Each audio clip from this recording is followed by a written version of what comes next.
Good day, everybody. Stephen Lazar, properT Network, and your 1 minute update.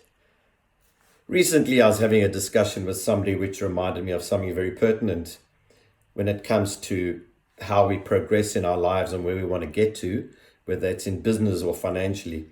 So, we make all our beliefs based on where we are today, what our belief system is. And our beliefs will drive our actions, which will determine our results. Even if we don't take action because of our beliefs, it will also create a result.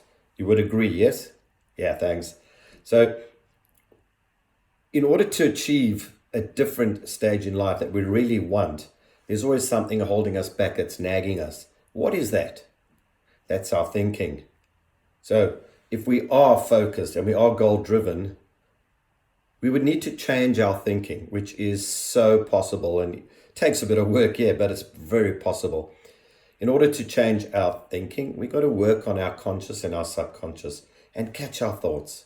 If we can change our thinking, and I'm sure you've heard of the book Think and Grow Rich, it's based on exactly that. Some people will not take the action they need in order to improve their lives because something is holding them back in their belief. Their belief is very firm, which is understandable. However, if you do want to achieve something in life, we can change our belief by changing our thinking. Yeah, it's something I work on every single day in my life, and I'd like to encourage you to work on that as well. I can also point you in the right direction where you can do that. So maybe today's message is read the book Think and Grow Rich, or take control of your thinking so you can take control of your directional wealth. Your directional wealth is where you're headed, whether you like it or not.